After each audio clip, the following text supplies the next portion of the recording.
From Barangaroo Studios, the AusBiz COB is the key stuff you need to know about the day in business and finance. Welcome to the COB, the stuff you need to know in the day in business and markets. I'm Kyle Rodder with Danny Akuye. And Danny, well, a pretty eventful day to say the least. Absolutely, a lovely relief rally that we're seeing on the market this afternoon.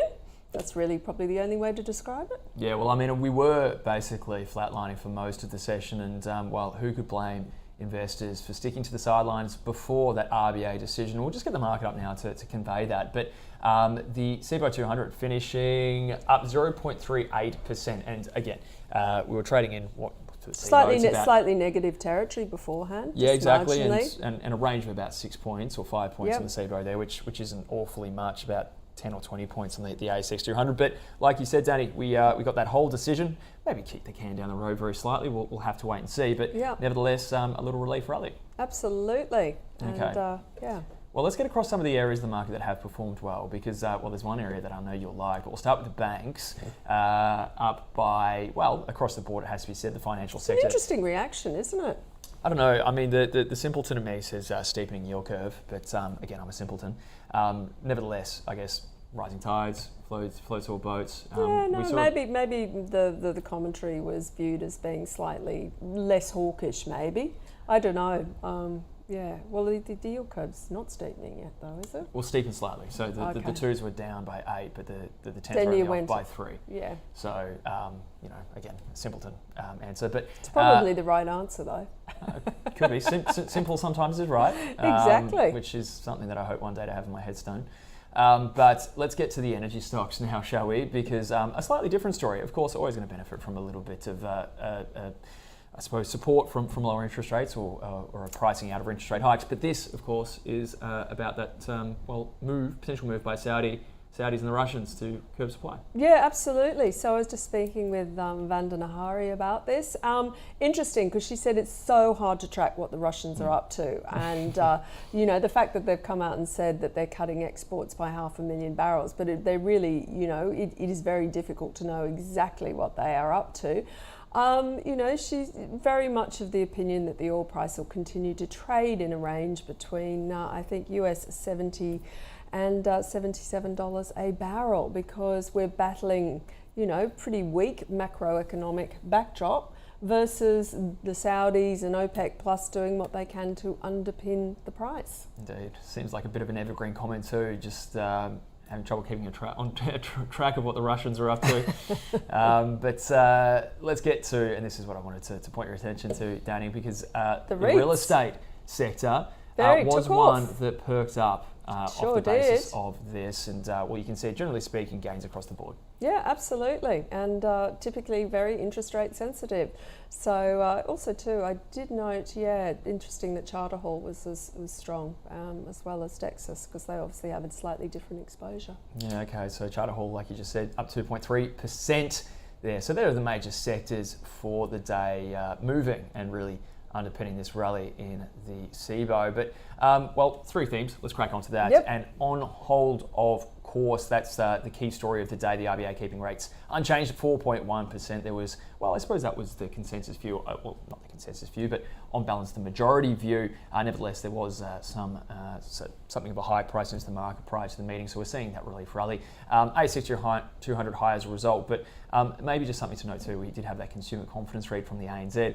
Also, of course, those comments from Dr. Brendan Rinn on Rates Live, which you're more than welcome to watch back, of course, about, maybe some protests down at Martin Place. Yeah, apparently there was some protests outside of the RBA building, but even the RBA acknowledged how much households are hurting at the moment. So that I thought was quite an interesting contrast to, rising house prices versus, they just want to wait and see, obviously, for that July CPI reading to come out. Yeah, that's that quarterly figure, which one would imagine will hold more weight than just the CPI indicator that came out last week. But there was stock news as well, Danny, and we'd have to get through that. Suncorp was one of the key movers and shakers, forecasting a 12% jump in costs associated with catastrophe reinsurance premiums and natural hazards.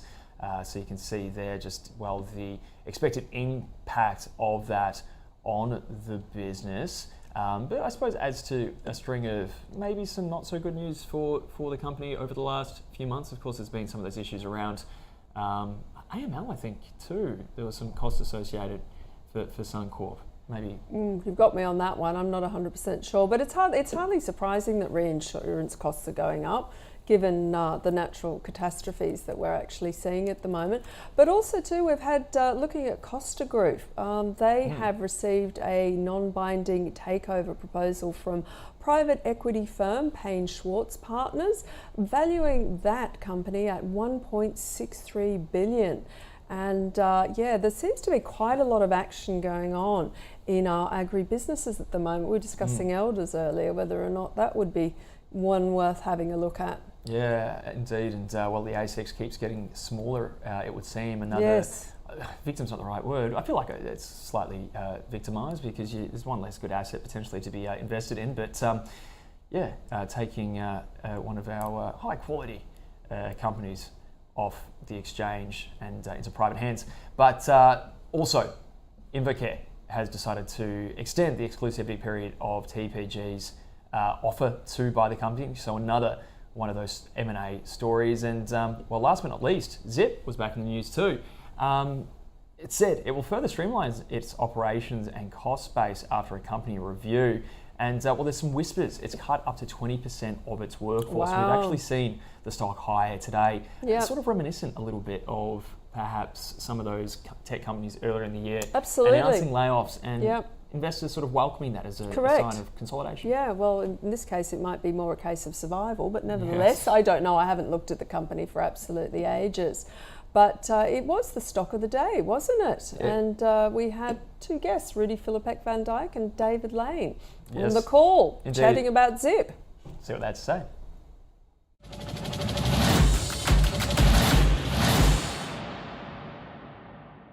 The overall context for this sector has massively changed. I mean, they at first had their honeymoon period when people basically just bought everything that just smelled like a BNPL company. Yep. And subsequently that has more matured. We get the authorities in there, governments are paying attention, reserve banks are paying attention, and most importantly, the overall environment economically and for consumer spending is toughening. Yep. Which means that that's not really the right time where you want to be in trouble and having to streamline your operations, because from memory they've been streamlining the operation now for 2 years. Yep. Still streamlining. Yep. That's how difficult it is, right? Yep. For me, it's too much risk. It's a tough sector to be in. I certainly wouldn't want to be getting into it, but if you do already have those shares, possibly now is a reasonable time to look at averaging down. The company has recently raised $25 million, and that's partly to look at paying out some of their convertible bonds and convertible notes. Look, it is probably one of the better businesses in that sector. I guess over the next 12 to 18 months, we'll see what happens with that sector as to whether or not there is actually some consolidation. As you say, the likes of Block could well look at mopping up some of the other competitors in there. There no doubt will be some competitors that won't be around in 12 or 18 months' time. I think Zip is one that will. It's in a better state than many of the others, but it's a really, really tough sector to be in now.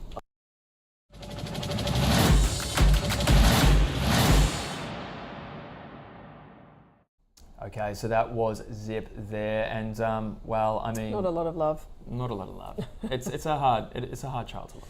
Yeah, it is a hard child, particularly at this stage in the economic cycle. Yeah. They're really at the sharp end of the stick, aren't they, in terms of people being potentially impacted by rate rises? Yeah, and the whole company went up because of zero interest rate policy, I guess. Exactly, and a trend. Flows and anyway.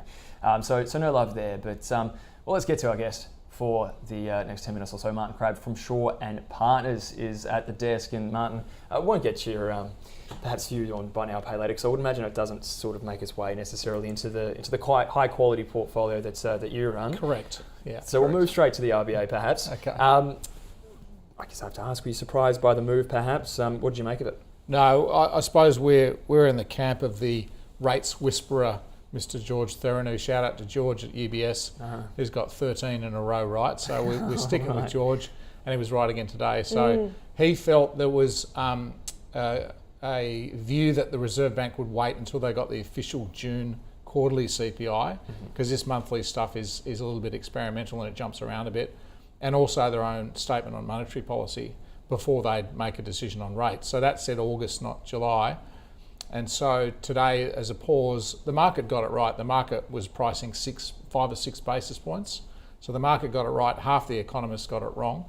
Half the economists got it wrong last time and the time before. So look, it's been really hard to pick it, because we're clearly at the end of a rate hiking cycle, or towards the end. And now central banks have to weigh up, have we already done too much, and do we risk doing too much if we keep going? And the Fed's in that camp. The ECB and the Bank of England are not. Their inflation problem is clearly getting worse, whereas in Australia and the US there's signs that the economy is already slowing. So job vacancies are down 10%. The SEEK job ads was down 20%. It's still really high, like there's still a lot of tightness in the labour market, but it's coming off pretty quickly. And so I think there was enough evidence to suggest that a pause was in order. And then the language is always interesting, right? So they took out a lot of things that they had in the last statement about the fact that inflation was still a concern. So they took that language out and they just left in, look, we still think it's too high. We still think we've got more work to do, but sort of hinting at another hike, and then maybe they're done. The market's got 4.54 as a peak in February, which is interesting. So the market's leaving room for a couple more hikes, and the timing of that, it's pretty uncertain. It could be into the later part of this year. So the market's saying, these rates are going to stay here for a while, which is not great for people with mortgages, right? No, absolutely not. It is interesting. I was speaking to somebody at Telstra the other day, and they're definitely seeing it in terms of a lot of their customers feeling a lot of pain as well. Yeah. And so I was just reading your notes. So basically, Shaw and Partners, you're looking for only one more rate hike. Yeah, in August. Yeah, and then that's them done. Yeah. And then depending on the path of the economy, i.e. they're probably over-tightened. There's a few people out there saying they've already over-tightened. I'm not sure about that, but if they have over-tightened, we will see quite significant weakness in the second half, particularly in the labour market. And so if that's the case, they're going to have to cut next year. So that's the market sort of, if you look back 3-4 months ago, that was the narrative, is that, we'll tighten this year and then next year we'll go dramatically lower. I think rates will expected to be 1% lower next year after the peak. They're now almost, the yield curve is almost flat. So people are really backed off that. They need to cut. But I think if the data comes through weaker in the next quarter or so, which it should do, then you'll see that narrative about rate cuts starting to come back in. So what's the investment implications for that? Because, clearly, as we've seen in the past, any time that cuts have been priced into the market, it's been a little bit of a boost for maybe multiples, if nothing else. But stocks have generally risen, much like they have today. But, under the circumstances that they need to cut, it probably means that they've taken a fair bit of life out of the labour market. And, normally earnings track reasonably well with labour market conditions if you look at just general correlation. So that means profits will have to drop from here. So how do you tackle that as an investor? Because I'm sure it's not all in the price yet. Yeah, look, every strategist globally is waiting for the big fall in consumption that's supposed to happen. Yeah. And the big drop off in employment and unemployment rates start to go up, and all that classic, monetary policy induced slowdown to happen, and therefore profit margins get smashed, and and we have a big fall in earnings and a big fall in share prices. That's kind of the narrative that everyone's been pricing in for 18 months. So what is increasingly priced in is the chance that we hit this soft landing, that we hit this narrow path, and that we managed to get inflation down without damaging the labour market. Now, I don't think that's been done for a very long time. And so it's kind of like, that's what Reserve Banks are trying to do. If we can maintain full employment and get inflation down, and you can start cutting interest rates, then the economy's off to the races, both here and globally. So that's what that's why the market's been rallying this year, because everyone was super bearish at the start of the year, saying, well, we've got a global recession coming. Earnings are going to be down 20-30% and take share prices with them. We'll just sit back out of equities, buy some bonds and some defensive investments, and just wait for the crater to happen. And it hasn't happened, so everyone's been short covering. If you look at futures open positions in futures contracts, the market's still short. So the market's still got Really? negative bets on. Yeah, In Australia? Globally. Globally, yeah. So more the US market. Yeah. Commitment of traders, I think it's called. So it's still very short. But people have been short covering, and that's why every time the market has a pull off, like it did a few weeks ago, people just step in and buy it because the market's very short. Absolutely. Is it? I mean, how many times have central banks actually managed this so-called elusive soft landing? Because it doesn't happen very often, does it? No. No. No. Yeah. So, I mean, I suppose the playbook for inflation, you almost have to go back 40, 50 years to find any inflation, right? So there hasn't really been a phenomenon for 20 years. You go back to the 70s and 80s and they had to absolutely destroy the economy to get inflation down, because they had two goes at it. There was the initial one in the 1970s where they put rates up to 20% in Australia. Then they thought they'd done the job. Inflation was coming back down, and then it went shot straight back up again because of the spiral, and they had to go 20% rates again. So, twice in a decade we had 20% rates. So that's been the playbook to kill inflation. That's not a particularly nice one, but I think that's but I think you don't rule out the narrow path, the soft landing. Don't rule that out. As an investor, do not be so bearish on the economy, particularly as numbers start to get bad, that you're out of the market, because there is a really good chance that they hit that soft landing, and you want to be in the markets if that happens, right? Yeah. Okay. So think of things at the margins, I suppose, perhaps. Wanted to talk Suncorp as well, because that was some interesting news today on the corporate front. You've got a bit of a view on it too. Yeah. I mean, what did you make of the news? Reinsurance costs. Yeah, I mean, the news wasn't great. I mean, obviously their peril costs or catastrophe costs, they've guided them high about $100 and something million. So for those viewers who maybe don't understand the insurance sector as well, what general insurers tend to do is they'll take the first X% of a loss, and then they'll buy reinsurance. So they'll go to another insurance company and say, look, we'll take the first 1.36 billion of losses. We want you to take above that, and we'll pay you a premium. That's called reinsurance. So their reinsurance, as Danny said, reinsurance costs have gone up a lot. Interest rates are much higher, so capital's more expensive, and there's been heaps of weather events. A lot in Australia. We've had the four horses of the apocalypse, right? We've had bushfires, we've had floods, we've had pandemics, we've had everything, right? So general insurers have been absolutely belted. But, so that wasn't good news today. Suncorp said, look, our reinsurance expenses are going to be higher next year. Our catastrophe costs were higher this year. We're not going to pay all this reinsurance. We're going to keep some of the risk in-house. So they probably need to have a little bit of a bigger balance sheet. So selling the bank's really important for them. So the ACCC's not, ANZ want to buy it, they want to sell it. The ACCC's got a bit of a lock on it at the moment. That releases a lot of capital for them. So that will really help them. So if anything, they're saying to the market, we're confident we can get that sale away, and we're going to keep a bit more capital on balance sheet and wear some of this reinsurance cost ourselves rather than paying these expensive prices. So we still like the space. We think, unfortunately, for all of us who take out insurance premiums are going up, and they're probably going up for the next few years as the industry recovers from the catastrophes that it had. So you want to be in insurance, whether it's health insurance or general insurance. So we like Suncorp's our favourite. We like QBE in the commercial space as well. Martin, from top to bottom, really appreciate it. We'll get you back in obviously in a week's time, but Martin Crabtree and Partners, thank you so much. Okay, well, let's get to the leaders and laggards, shall we? Just to see, who finished top and bottom for the day. Costa Group, there we go, 12.4%. And I don't know, that one looks like it's maybe one to trim. If you've seen, it's been a 20% gain in the last 2 days. Costa? Well, so they've got a private equity offer. Well, I'm saying since they came through yesterday, up 20%, I know, so it might be a good chance just to sort of take some off the table there potentially before it disappears. Yeah, interesting. I think Silver Lake Resources, they had an update today in terms of production, if my memory serves me correctly.